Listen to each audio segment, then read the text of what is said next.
दोस्तों आगे देखिएगा, 3 नंबर देखिएगा। तेरी ही भुजानी पर, तेरी यानी तुम्हारी, भुजानी भुजाओं के ऊपर, भुजानी भुजाओं के ऊपर,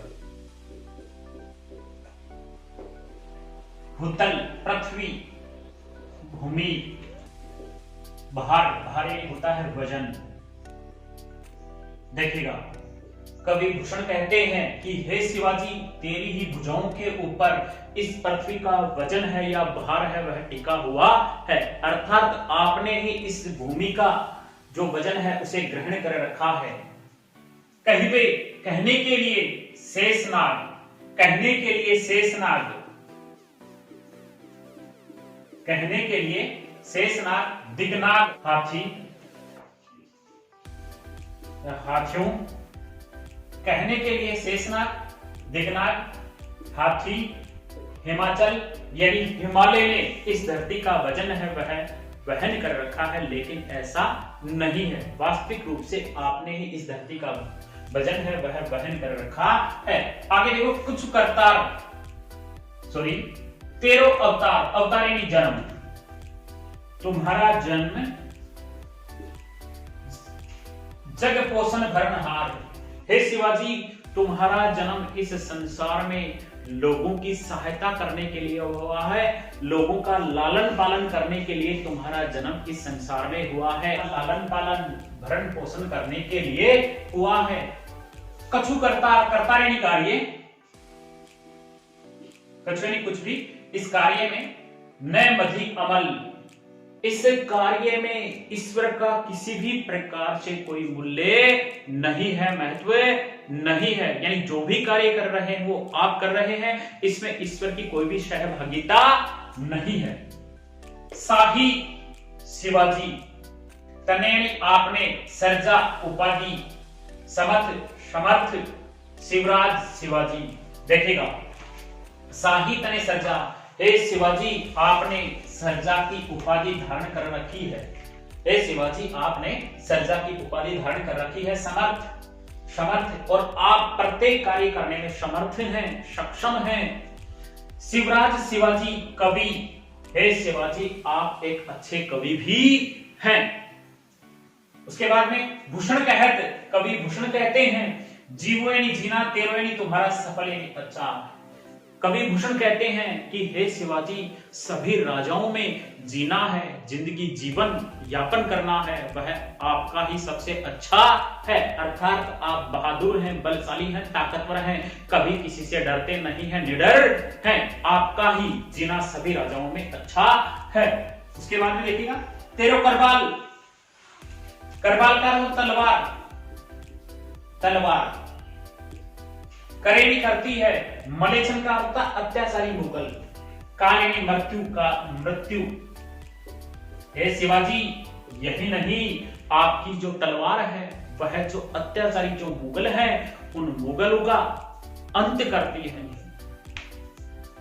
बिन काज, काज यानी कार्य, होते यानी होते हो, काल, काल बदनाम धरातल, धरातल यानी पृथ्वी पे, हे शिवाजी आप तो इस धरती के ऊपर फालतू में ही बदनाम होते हो, अर्थात कहना चाह रहे हैं, कवि भूषण कहना चाह रहे हैं कि जो भी मुगल अत्याचारी हैं वो मर रहे हैं, वो जो काल है जो मृत्यु है वह तो इस धरती के ऊपर फालतू में ही बदनाम होती है, उसका इस कार्य में किसी प्रकार का महत्व नहीं है, लोग उसे फालतू में बदनाम करते हैं। तो आगे देखिए, इंद्र, भगवान इंद्र,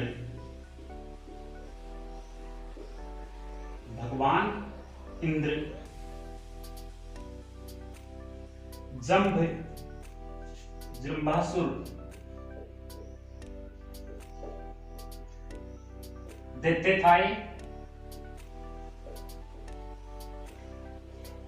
देखिएगा, इंद्र जिमी जंब पर, जिस प्रकार से इंद्र भगवान का आधिपत्य जंबासुर के ऊपर था, जिस प्रकार से भगवान इंद्र का आधिपत्य जंबासुर दैत्य पर था। बाड़व, बाड़व का होता है आग, 3 प्रकार की आग होती हैं, दावानल,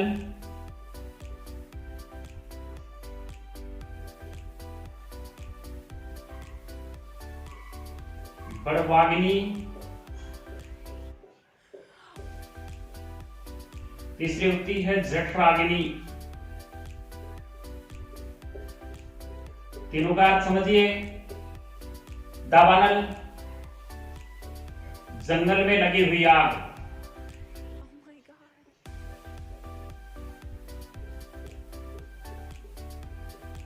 जंगल में लगी आग। उसके बाद में होती बड़वाग्नि,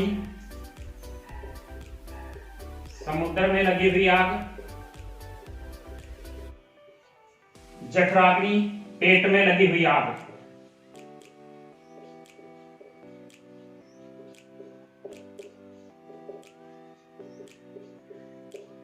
अर्थात भूख।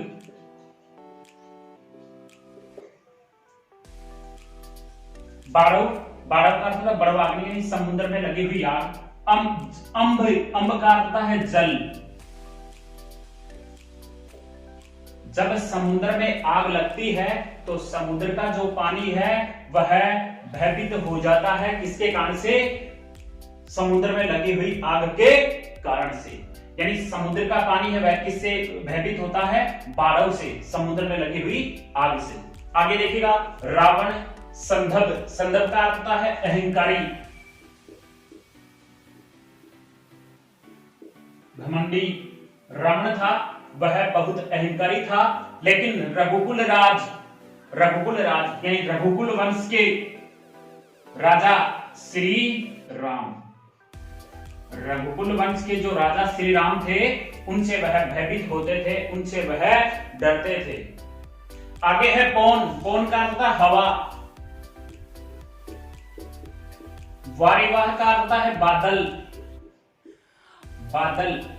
देखिएगा, जो बादल है पौन वारिवाह यानी जो बादल है वह हवा से भयभीत हो जाता है। शंभु, शंभु का अर्थ था भगवान शिव, भगवान शिव। रतिना है रति के पति कामदेव, कामदेव, कामदेव। रति के पति जो कामदेव थे वह भगवान शिव से भयभीत होते थे। अर्थात भगवान शिव का रति के पति के ऊपर, कामदेव के ऊपर आधिपत्य था। आगे देखिएगा, सहस्त्रभाऊ, राजा, राजा सहस्त्रभाऊ राम, राम का अर्थ है परशुराम, भगवान परशुराम, परशुराम।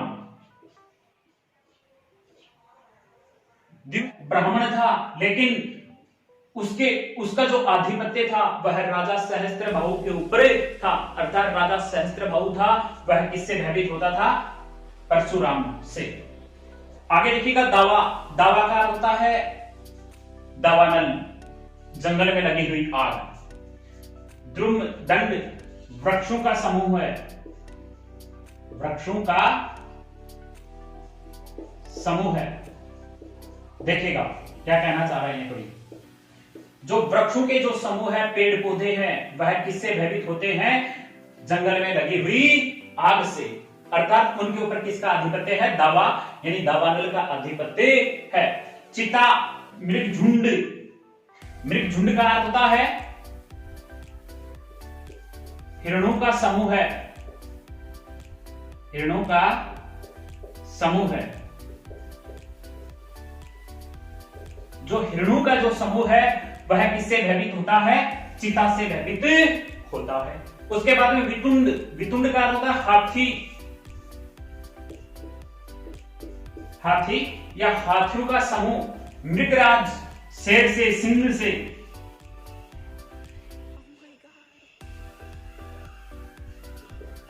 सिंह से या शेर से भयभीत हो जाता था। हाथियों का जो झुंड है वह शेर से भयभीत होता है। उसके बाद में है तेज, तेज का अर्थ प्रकाश, तम, तम यानी अंधेरा, अंधेरा। तेज तम, जो अंधेरा है उसके ऊपर प्रकाश का आधिपत्य है। अर्थात अंधेरा किससे भयभीत होता है? प्रकाश से। कान्ह यानी श्री कृष्ण, कंस, जो कंस था वह भगवान श्री कृष्ण से भयभीत होता था। उसके बाद में है मलेच, मलेच यानी मुगल कालीन जो सेना है उसका जो जितना क्षेत्र है आधिपत्य है, औरंगजेब का जितनी दूरी में शासन है, उस शासन के ऊपर शेर जो बलशाली है, शिवराज जो शिवाजी है, जो बलशाली शिवाजी है, उसका आधिपत्य है। इसमें विशेष पॉइंट देखेंगे, देखिएगा जंब पर उदाहरण अलंकार, संब पर उदाहरण अलंकार, अंब पर उदाहरण अलंकार का प्रयोग किया गया है। अब आगे देखिए, गरुड़ यानी भगवान जो विष्णु हैं, भगवान विष्णु हैं, उनका जो वाहन है उसे गरुड़ कहा गया है। वो एक पक्षी था, गरुड़ पक्षी। नाग यानी सर्प। देखिएगा गरुड़ का दावा का मतलब आधिपत्य।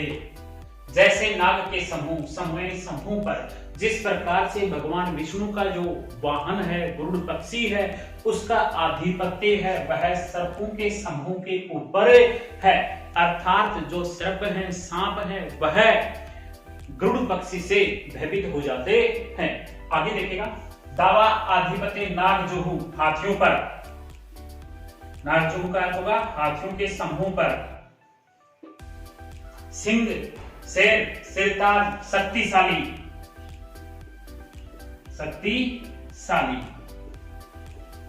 देखिएगा, दावा नागजोहू पर सिंह सिरताज।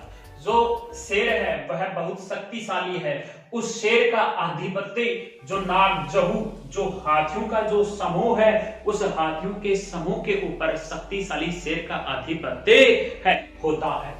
अगला देखिएगा, दावा सब यानी सब, पश्चिम का अर्थ पक्षियों पर, गोल यानी समूह, बाज यानी बाज। और यही नहीं, जो पक्षियों का जो समूह है वह बाज पक्षी से भयभीत हो जाता है। पक्षियों का जो समूह है वह बाज पक्षी से भयभीत होता है। अर्थात जो पक्षी है वह किससे डरते हैं? बाज पक्षी से। आगे देखिए, भूषण अखंड, यह धरती है, यह अखंड है, अर्थात सौभाग्यशाली है। नवखंड महिमंडल, इसमें यहां पर 9 ग्रह हैं, 9 ग्रह हैं, 9 ग्रह हैं। और तम अंधेरा है, दावा आदि, यहां पर 9 ग्रह हैं। उस 9 ग्रहों के ऊपर जो सूर्य की जो किरणें हैं, रवि किरणें, सूर्य की जो किरणें हैं, उनका आधिपत्य है। और यही नहीं, जो अंधेरा है उस अंधेरे के ऊपर भी सूर्य की किरणों का आधिपत्य है। उसके बाद में पूरब यानी पूर्व दिशा में, पच्छा यानी पश्चिम दिशा में, देश यानी देश में, दक्षिण यानी दक्षिण दिशा में, उत्तर यानी उत्तर दिशा में, उत्तर, दक्षिण, पूर्व, पश्चिम जो दिशाएं हैं। और यही नहीं, जो देश है उस देश के ऊपर सिर्फ जो शिवाजी हैं उनका आधिपत्य है। और जहां पातशाही औरंगजेब का शासन है, पातशाही का होता है औरंगजेब का शासन है, जहां पर औरंगजेब का शासन है, दावा यानी आधिपत्य है, शिवराज यानी शिवाजी का, वहां पर भी शिवाजी का बोलबाला है। अर्थात वहां पर भी शिवाजी का आधिपत्य है, या औरंगजेब है वह भी शिवाजी से भयभीत हो जाता है।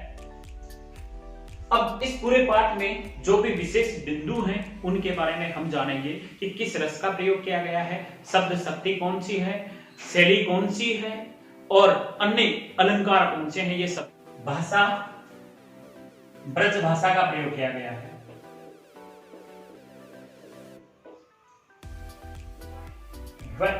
उर्दू शब्दावली का भी प्रयोग किया गया है।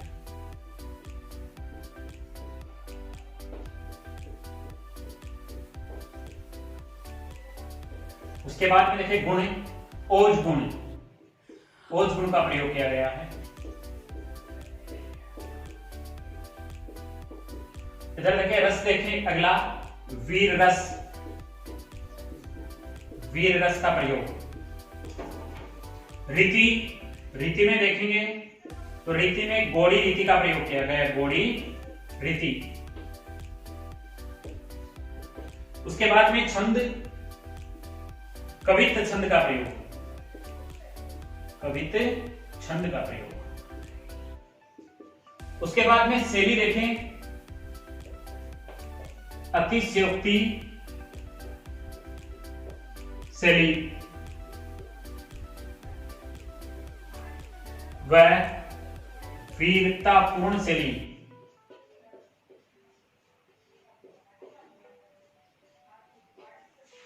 शब्द शक्ति देखें तो लक्षणा शब्द शक्ति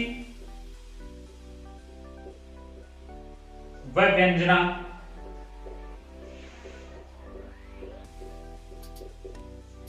अलंकार देखें, अनुप्रास,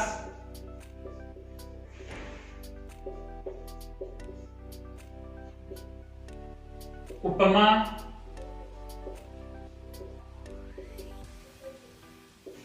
अतिशयोक्ति,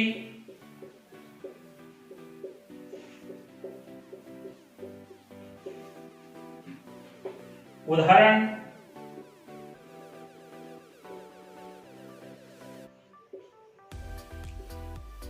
पुनरुक्ति प्रकाश,